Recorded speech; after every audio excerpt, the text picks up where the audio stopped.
Ini hari ketiga kami menggunakan coffee shop dan saya bahagia sekali ternyata narasumber-narasumber yang diundang di Sapa Indonesia Malam itu ternyata punya selera yang sama dengan saya, suka kopi hitam dan pahit. Ternyata Pak Yasin dan juga Pak Anda itu suka kopi hitam dan pahit. Silahkan dinikmati kopi hitam dan pahitnya sudah diminta sesuai dengan pesanan Bapak-bapak. Enak nggak kopinya? Kita bangga sekali ya, Indonesia tuh punya banyak bubuk kopi dengan banyak ragam rasa ya.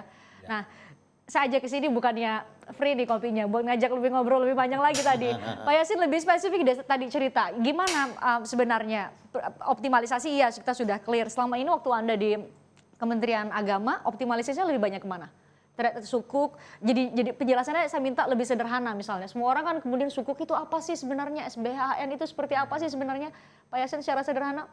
Ya, sukuk itu sebenarnya itu surat berharga syariah negara, itu titipan uang dari apa itu namanya dana haji itu yang kepada pemerintah. Nah, tapi itu format dari pengelolaan setelah jadi sukuk itu ternyata akadnya itu dipasang bunga. Itu 6% misalnya yang sukuk untuk sampai tahun 2020 tadi. Sehingga kalau sekarang ini sudah ada badan BPKH, ada undang-undang 34-nya, ya tinggal merubah akadnya saja. Sehingga jangan sampai kita memasang 6% ternyata hasilnya itu ternyata yang 4%. Berarti kan ada kerugian yang 2% yang ditanggung oleh pemerintah itu namanya tidak syar'i. Kalau memang realnya itu adalah bahwa menguntungkan 5% dari dana yang ada, ya mari dibagi rata 5% itu sesuai dengan akad gitu loh. Jadi intinya jangan dipasang bunga di depan. Demikian pula deposito. Deposito itu jumlahnya dari 30 UUS, unit usaha syariah. Maksudnya 30 bank. Ya. Oh. Di 30 bank UUS itu keluarlah itu 46, di samping bank syariah itu ada 6 dan bank umum syariah ada 5. Dan ada bank konvensional itu ada 5. Dan bank transito ada 3. Bank umum syariah, bank konvensional ada 4, jadi bank transito ada 3. Artinya dana yang terakumulasi dari dana haji itu masih mengandung unsur interest rate atau riba kalau di dalam Islam. Jadi mau pakai apa dasar hukum pasal 46 ayat 3 yang harus apa syariah salah satunya harus itu juga masih itu semuanya dipertanyakan oleh karena itu kemudian harapan tadi kita sudah ngobrol dengan Pak Mas Duki bahwa peraturan pemerintah nanti sebagai peraturan pelaksana akan lebih bisa mewujudkan atau menjamin kesyariatan tadi itu. Apa optimalisasi bentuk-bentuk cara optimalisasi. Pak Anda Komisi 8? Komisi 8 berencana manggil Kementerian Agama atau kementerian-kementerian terkait untuk bisa tadi goals kita kan sudah jelas, peraturan pemerintah pun yang mau dibentuk itu harus benar-benar tadi menjamin sesuai dengan syarat-syarat apa syariah, nilai dana kemanfaatan, kehati-hatian dan sebagainya.